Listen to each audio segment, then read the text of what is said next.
Jadi macam mana sel endo tu dia boleh keluar daripada tempat asal dia? Orang buat kajian macam-macam. Kenapa ada orang dapat endo, ada orang tak ada pula dapat endo kan. Jadi daripada kajian tu berbagai hipotesis lah telah dibuat. Jadi hipotesis yang paling popular sekali adalah apa yang kita panggil retrograde flow of the menstrual blood. Maksudnya darah period keluar ke faraj dan keluarlah dekat pad kan. Betul. Okay.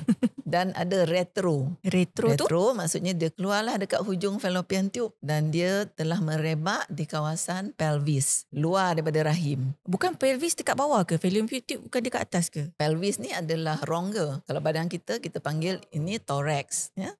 Ini abdomen. Bawah sekali rongga pelvis. Jadi dia telah merebak di dalam rongga pelvis. Tempat di mana terletaknya reproductive organ. Kedudukan itulah dalam badan kita. Jadi dia boleh merebak di situ.